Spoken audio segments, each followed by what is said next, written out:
Hello and welcome to episode number 68 of the Scottish History Podcast. My name is Owen Innes, and in this week's episode we're going to be focusing on a subject which has been requested quite a number of times, so why don't we get through it? And it does in a way slightly tie in with what we were talking about last week with William McGonagall. So join me for episode number 68 of the Scottish History Podcast as I tell you about the Tay Bridge Disaster.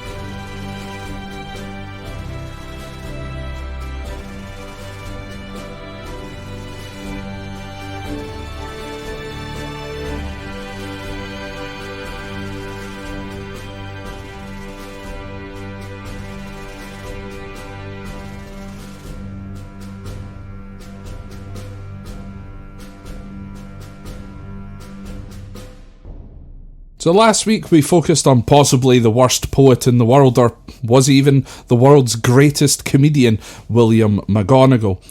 This week we will focus on another worst off. I mentioned this exact incident actually back in episode number 61 about the Forth Bridge. This is a story of another bridge, the Tay Bridge, more specifically the first Tay Bridge and the Taybridge Disaster, which remains to this day as one of the worst disasters to ever be seen in Scotland. Now, the River Tay is the longest river in Scotland at 117 miles or 188 kilometres long. It runs from its source on Ben Louis in Argyll in the west of Scotland, and then it passes through Loch Dochart, Loch Ewer and Loch Tay before running through the city of Perth and finally through the city of Dundee in the east before becoming the North Sea. At Dundee, the Tay is just over 2 miles wide. Trains used to stop at the village of Wormit on the southern side, where then journeys would switch to train ferry to take the passengers over the Tay to Dundee, where a normal train service would resume. As mentioned in episode number 61, the engineer Thomas Bouch was the pioneer of train ferries, but he had also built bridges and other railway branch lines all over the UK, and when the decision was made to connect Fife to Dundee via a railway bridge, it was Thomas Bouch who got the call. The first proposals to build a bridge across the Tay were brought forth in 1854. However, it wasn't until the North British Railway Tay Bridge Act received royal permission on the 15th of July 1870 that the bridge could be built. The foundation stone for the bridge was laid on the 22nd of July 1871. Now, Thomas Bouch was renowned for his use and preference for lattice girder designs that combined the use of both cast and wrought iron.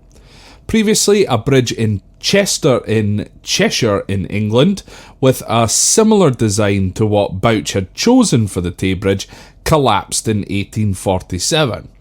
Now, this bridge was called the Dee Bridge and had been designed by Robert Stephenson, the son of George Stephenson, known as the father of railways. Bouch, however, maintained his faith in his design, which was even copied by Gustave Eiffel of the Eiffel Tower fame, to build a series of viaducts in southern France. Now, the original design of the Tay Bridge featured brick piers resting on the bedrock under the water. The single-track line would be supported by deck trusses, simply like a platform between each brick pier. The middle of the bridge was to be a through truss, in which there was no real support underneath the platform and was instead supported by the so-called high girders. This would allow ships to sail underneath the bridge to head towards Perth. However, in the middle of the river, the bedrock lay deeper in the water than the initial boring trials had shown, so Bouch had to redesign. He used fewer piers than initially designed, which led to longer girder spans. The brick piers were replaced by sinking wrought iron caissons into the riverbed, removing as much sand as possible and then filling these caissons with concrete to make them stronger. Bouch then would go on to use lattice iron skeleton piers, which would take the weight of the bridging girders. The change in the design, of course, increased the cost of construction, a hit for Bouch as he was known to build things very cheaply, and of course caused a delay to the opening of the bridge. But another delay was caused to the bridge in February 1877, when two of the high girders were being lifted into place. They fell into the water. However, the first locomotive crossed the bridge in September of that year, and a Board of Trade inspection carried out over 3 days in February 1878 deemed the bridge fit to carry passenger trains, subject to a 25 mile per hour or 40 kilometres an hour speed limit. The inspection report did, however, state, "When again visiting the spot, I should wish, if possible, to have an opportunity of observing the effects of high wind when a train of carriages is running over the bridge." The bridge never received this test and was formally opened on the 1st of June 1878. Thomas Bouch was given a knighthood in June 1879 after Queen Victoria herself travelled over the bridge. On the evening of Sunday, 28th of December 1879, Scotland was being struck by a violent storm with heavy winds battering the whole country. One Dundee local even compared the storm to a hurricane and a typhoon that he had witnessed in the China Sea. Nowadays, it is estimated that the winds hitting the Tay Bridge that night were around 80 miles per hour or 129 kilometres an hour. Now, as the bridge was only a single line, only one train could cross at a time, and this was controlled by a signalling block system. I think I might have mentioned it before. I quite like trains and stuff like that, so I know about this, but I'll tell you a wee bit about it. So this was basically a baton used as a token, which was collected from a signal box before the bridge, and once the train had crossed over, the token was then handed back to the signal box on the other side of the bridge.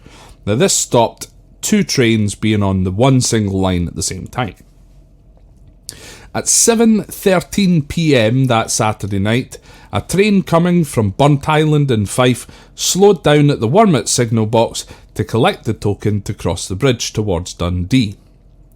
The locomotive, its 5 passenger carriages and its brake van then headed out onto the bridge and notably picked up speed.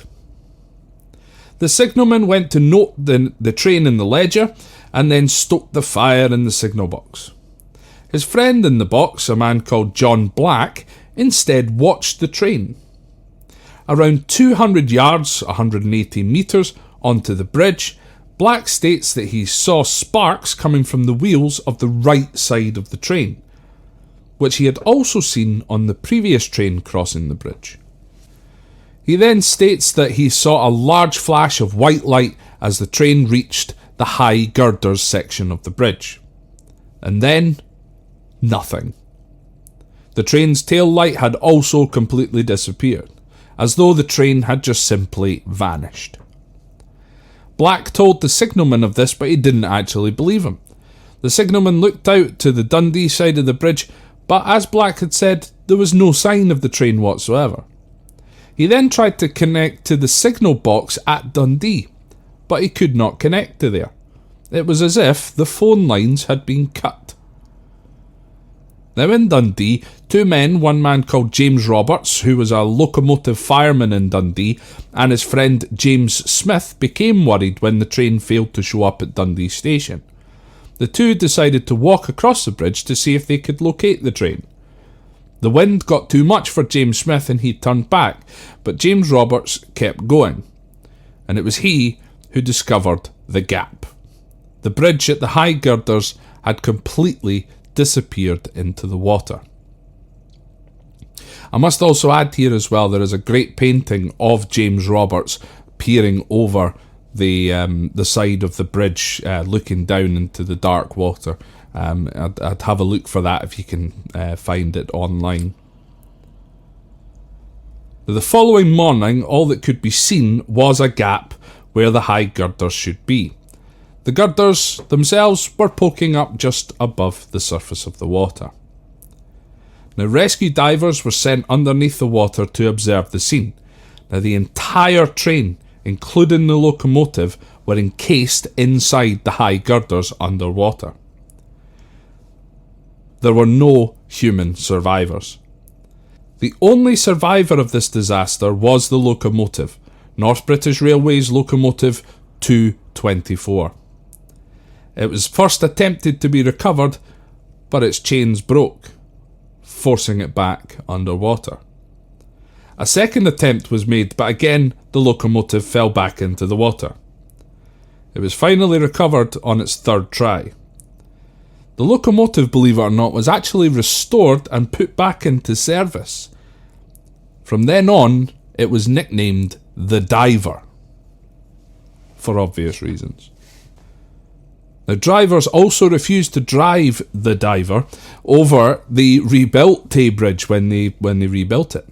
However, on the 29th anniversary of the disaster, the 28th of December 1908, the Diver was used on the Sunday night mail train to Dundee over the brand new Tay Bridge, and it survived. Now, Thomas Bouch was called on the Sunday night and arrived by special train via Perth, of course, because there's no bridge, to Dundee on the Monday morning. Now, a court of inquiry was immediately set up to determine the cause of the collapse of the bridge. Now, the majority of the evidence is way too detailed to list on this episode and likely boring for non-engineers, but essentially the final findings were: neither the foundations or girders were at fault. The quality of wrought iron, whilst not the best, was not a factor. The cast iron was also fairly good, but presented difficulty in casting.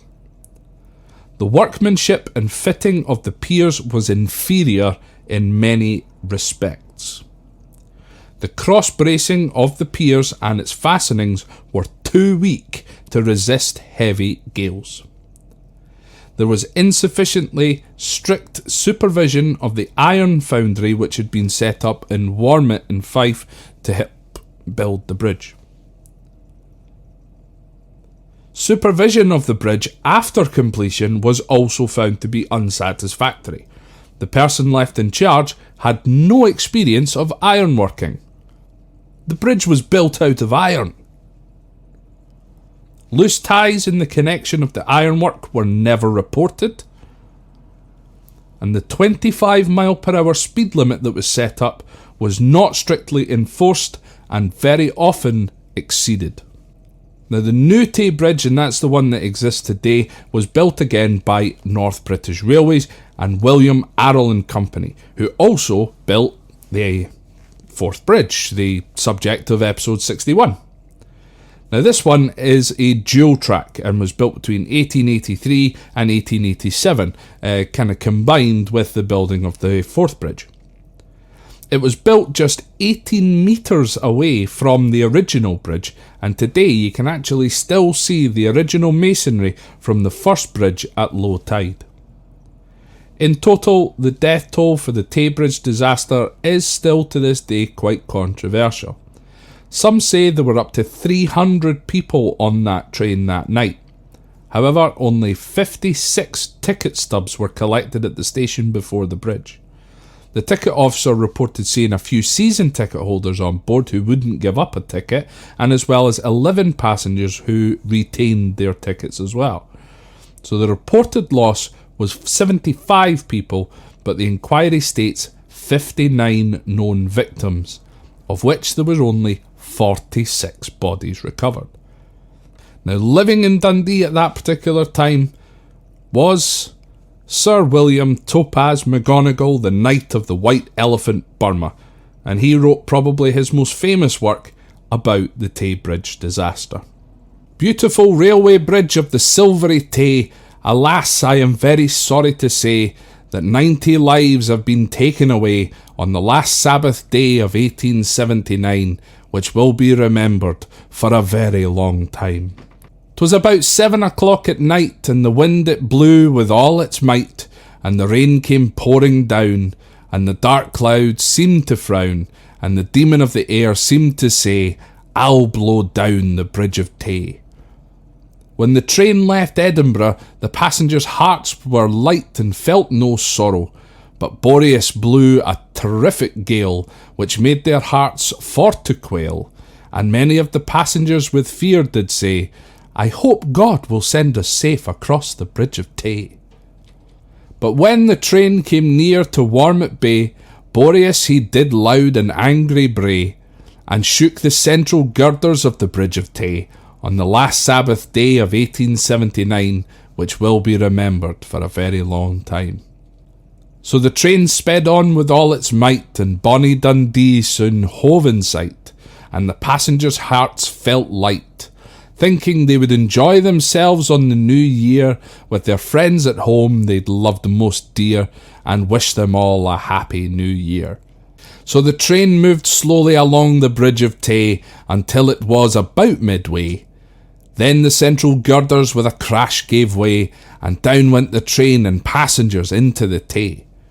The storm fiend did loudly bray, because 90 lives had been taken away on the last Sabbath day of 1879, which will be remembered for a very long time. As soon as the catastrophe came to be known, the alarm from mouth to mouth was blown, and the cry rang out all o'er the town, Good heavens, the Tay Bridge is blown down! And a passenger train from Edinburgh, which filled all the people's hearts with sorrow, and made them for to turn pale, because none of the passengers were saved to tell the tale, how the disaster happened on the last Sabbath day of 1879, which will be remembered for a very long time. It must have been an awful sight to witness in the dusky moonlight, while the storm fiend did laugh and angry did bray, along the railway bridge of the Silvery Tay. O ill-fated bridge of the Silvery Tay! I must now conclude my lay by telling the world fearlessly without the least dismay that your central girders would not have given way, at least many sensible men do say, had they been supported on each side with buttresses, at least many sensible men confess, for the stronger we our houses do build, the less chance we have of being killed. Now, I'm not going to lie, that will have been edited to make it sound as though I managed to read that in one go without laughing. I didn't. One thing that I must add as well about Thomas Bouch. Thomas Bouch actually died a couple of years after the Tay Bridge disaster, and it completely ruined his life. He was basically found to be at fault. He was the man who was blamed for the falling of the bridge. Now, some of you may have heard of a saying, which is a botched job. It is believed it might have been a bouched job, which eventually changed to botched job. Anyway, folks, that's it for this week. Thank you very much for listening. If you want to catch up with me and keep in touch and things like that, you can do so via social media on Facebook, Instagram and Twitter. Just search for Scott History Pod. You can contact me via email on scotthistorypod@gmail.com or even through the website www.scotthistorypod@gmail.com. If for any reason you would like to support the podcast, you can do so via Patreon. That's patreon.com/ScottHistoryPod. And on there you can donate monthly to the podcast and cancel it at any time if you just want to give a little bit of something back. It's very much appreciated. So folks, thank you very much once again for listening, and I will see you again next time.